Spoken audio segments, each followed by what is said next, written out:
আজ সোমবার, আর ঘড়িতে এখন সময় সকাল ৮টা। আশি বাসি বাইরের ঘরের সমস্ত কাজ সেরে সকাল সকালই আগে দেখো কচুর শাকটা কাটতে বসেছি, কারণ এটা কাটতেই তো সময় লাগে। তো আজ কিন্তু রাখি পূর্ণিমা, যেহেতু আজকে সোমবার, তো আমার পরিবারের প্রত্যেকটি সদস্যকে জানাই শুভ রাখি পূর্ণিমার প্রীতি ও শুভেচ্ছা। আজকের দিনে প্রতিটি ঘরে ঘরে প্রতিটি বোন তার ভাইকে রাখি পরিয়ে দেবে, আর তার পরিবর্তে চাইবে সুরক্ষার মোড়কে তার ভাইটি যেন তাকে সারা জীবনই আগলে রাখে। তবে এখন যা পরিস্থিতি আমাদের দেশের দাঁড়িয়েছে, তাতে করে শুধুমাত্র নিজের বোনের সুরক্ষা কবচ হলেই হবে না।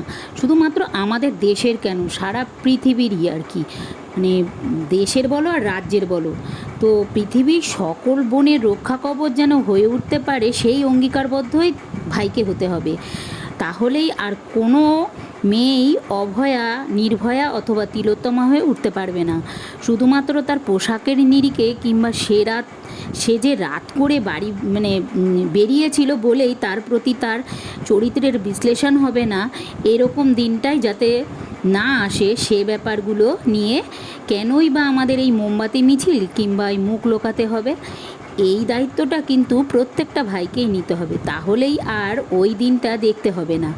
তো এই বিষয়টা নিয়ে যতই তুমি আলোচনা আমার আলোচনার বিষয় হোক আর অন্যের আলোচনার বিষয় হোক, তো যতই আমরা আলোচনা করতে যাই না কেন, আলোচনা করতে গেলেই গলার স্বরটা স্তব্ধ হয়ে আসে। কিন্তু এটা নিয়ে প্রতিবাদ তো করতে হবে আমাদেরকেই। যাই হোক, আজ তো রাখি পূর্ণিমা, তো সকল ভাইদের জানাই যে তোমরা সই এই অঙ্গীকারই করো। তো দেখো, আর এই কচুর শাক কাটতে বসেছি তো ঠিক আছে, তো কচুর শাক কাটতে কাটতে দেখি পুরো হাত তো দেখাও লাল কেমন টাইপের হয়ে গেছে। আর এই কচু শাকগুলো না কেনা নয়, আমাদের এই বাড়ির পেছন দিকটা পুকুর আছে, এই পুকুরের আমাদের পুকুরের আগে একটা বাগান আছে। ওই বাগানটা, ওই যে কুমড়ো গাছ, তোমাদের আমার ব্লগে আমি দেখিয়েছি যে ওই কুমড়ো গাছ লাগানো হয়েছিল, সেই ঝাঁকাটা পড়ে গেছে, তো ডাঁটা লাগানো হয়েছিল, পুঁই শাক লাগানো হয়েছিল, ওই জায়গাটাতেই এই কচুগুলো হয়েছে ভালো, একদম পুরো পরিষ্কার জায়গায়, পুকুরের আগে। তো ওইখান থেকেই আজকে আমাদের বৌমা সকালবেলা, এই তুতুর মা আর কি, সকালবেলা এক গাদা তুলেছে, কচু শাক। তো তুলেছে এতগুলো যে ওর আমাকে অর্ধেকটারও বেশি আমাকেই দিয়ে গেছে, বলছে কাকিমণি তুমি খাবে আজকে কচু শাক? তো যাই হোক, আমি বললাম হ্যাঁ খাবো, নিয়ে তো এই যাই হোক, তো ওই জন্য দিয়ে গেছে।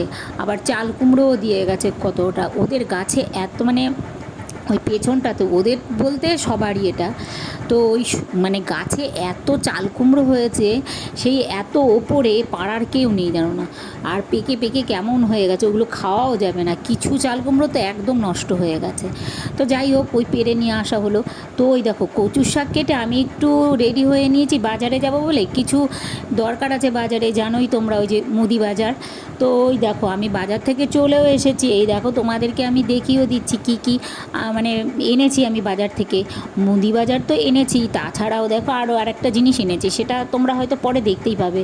তো ওই দেখো আমি বিস্কুট এনেছি, হরলিক্স এনেছি, ছাতু এনেছি, এইগুলো সব বাড়ন্ত হয়ে গিয়েছিলো ঘরে। হরলিক্স তো একদমই ছিল না, ছাতু অল্প একটু আছে, আমি একটু থাকতে থাকতেই মুদি বাজারগুলো আনি।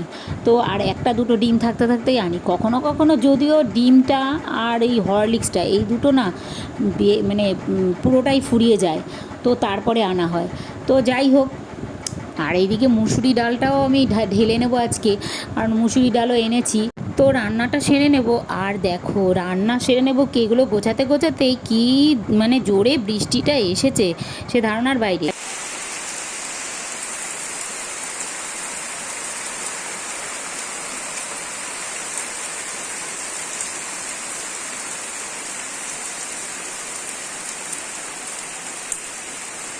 সকাল থেকে দফায় দফায় বৃষ্টি হয়ে চলেছে, 2 দফায় বৃষ্টি হয়ে গেছে সকালবেলা।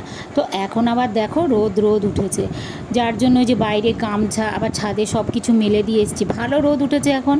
তো জানি না আবার কখন বৃষ্টিটা কখন হবে। যাই হোক, দেখো রাখি পূর্ণিমা আজকে, আর দেখো ছেলেকে রাখি পরানোর মতো কেউই নেই, ওর নিজের কোনো বোন নেই, আর আমার শাশুড়ি মাকেও কখনো আমি দেখিনি যে এইসব করতে আর কি।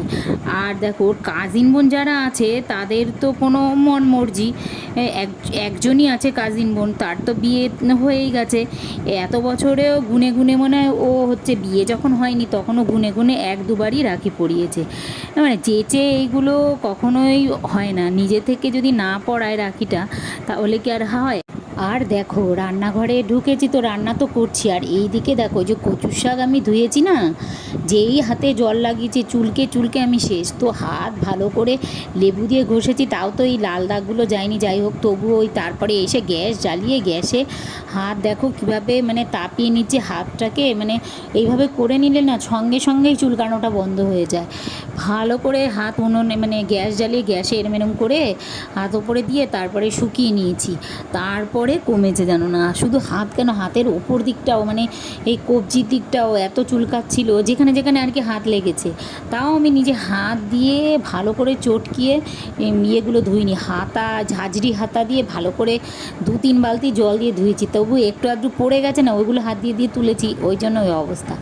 তো যাই হোক যখন কেটেছি তখন কিন্তু চুলকায়নি, জানি কি জানি। তো এবার যাই হোক দেখো রান্না তো করছি, ডাল আর এই কচু শাকই রান্না করা হবে আজকে, কারণ আমাদের মানে রাতে নেমন্তন্ন রয়েছে একটু। তো ওই দেখো তো আমি দেখো ডাল তো রান্না করেই নিয়েছি আগেই ইন্ডাকশানে, আর কচু শাকটাও ইন্ডাকশানে আগে ভাপিয়ে নিয়েছি লবণ দিয়ে, তারপরে ভাপ দিয়ে নিয়েছি, আর ওই ভাপ দিয়ে নিয়ে তারপরে একদম এই নিচে মানে বাইরে কলতলাতে নিয়ে গেছি।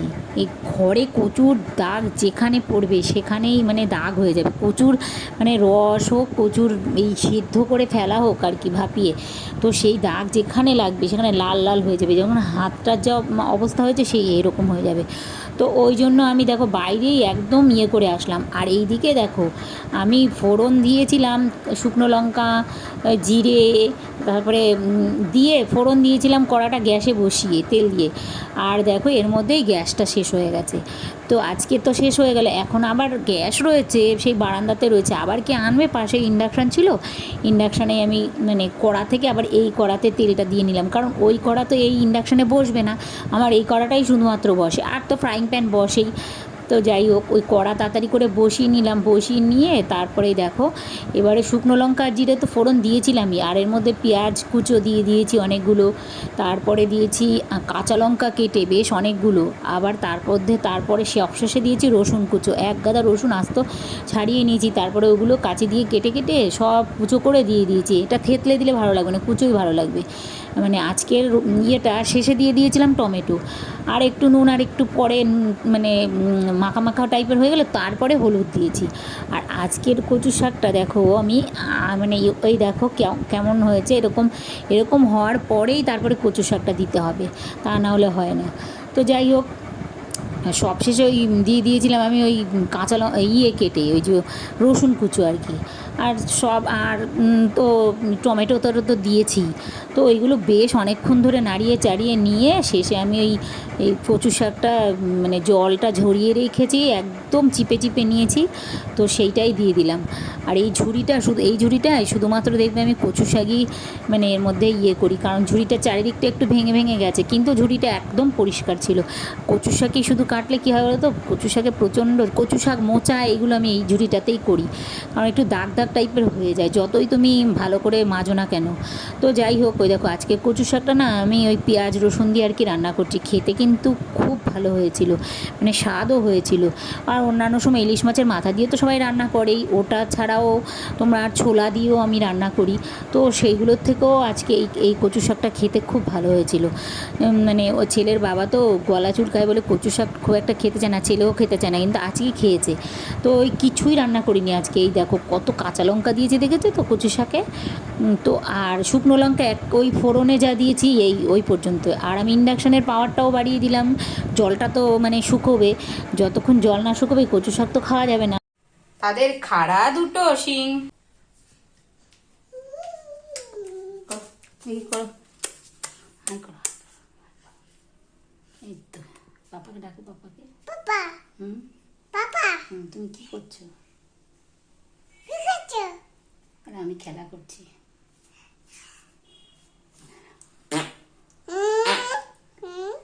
কে পুত দিল রে, কে পুত দিল রে, তাই তাই তো, কে পুত দিল? এই ঋতস্মিতা দিল মনে হয়। কে দিল? কে দিল? কে দিল? তুই দিলি? এই তুই দিলি? তুই দিলি? তুই তো দিলি। তুই তুই তুই কে দিল পুত্তা? কে দিল? এই ঋতস্মিতা দিল। আর দেখো এই যে রান্নাবান্নাগুলো কিন্তু সেরে নিলাম। আজকের কচু শাকটা কেমন হয়েছে তোমরা জানিও কিন্তু। দেখতে তো আমার মানে ভালোই লাগছে, তোমাদের কেমন লাগছে তোমরা জানিও। আর ওই দেখো আমার একটু সময় রয়েছে আর একটু হাতে, তো ওই জন্য আমি দেখো ছাদটা ঝাড় দিতে চলে এসেছি। রোদটাও উঠেছে খুব ধুধুভাবে বৃষ্টি হয়ে, যার জন্য আমি ছাদটা ঝাড় দিতে এসেছি।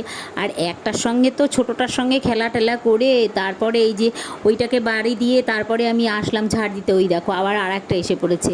মানে আমার মানে ইয়ে নেই, দুটোকে নিয়ে রাত দিন আমার চলছে। তো যাই হোক, খেলা টেলা এগুলো আমিই করি, আমাদের ঘরেই মানে ওদের রাজত্ব। যাই হোক দেখো এই মানে ছাদটা তো রোজ রোজ ঝাড় দেওয়া হয় না, তো দেখো আজকে একটু সময় পেয়েছি তো ঝাড় দিয়ে নিলাম। আর ও আমার সঙ্গে সঙ্গে ঘুরছে, ঋষভ আর কি, তুতু, ওকে রাখি পরাতে হবে। তো আমি স্নান টান করে তারপরে এই দেখো ছাদটা ঝাড় দিয়ে তারপরে স্নান টান সেরে নিয়েছি। সেরে ওই দেখো ওকে রাখিও আমি পরিয়ে দিলাম। তো ডোরিমনের রাখি পড়েছে। তো কেমন হয়েছে তোমরা কিন্তু জানাতে ভুলো না, বলেই দিয়েছে। তখন বাজার থেকে আমি এই রাখিটাই আনতে গিয়েছিলাম। তো দেখো মানে ও যেটা চেয়েছে সেটাই ওকে পরিয়ে দিয়েছে, আর মিষ্টিও খাইয়ে দিয়েছে, আর একটা ফটোও তুলে দিয়েছি, আমাকে ফটো তুলে দাও করছে। আর দেখো শেষে আমি পুজো টুজো দিয়ে সেরে নিলাম। তো আজ তো নেমন্তন্ন আছে এই রাতে, তো পুজো সেরে তারপরে আমরা দুপুরের খাওয়া দাওয়া সেরে নিলাম। তো ব্লগটা আর বাড়ালাম না। আজকের ব্লগটা কেমন হয়েছে তোমরা কিন্তু কমেন্টে জানাতে ভুলো না। তো সবাই সুস্থ থেকো, ভালো থেকো। গুড নাইট বন্ধুরা।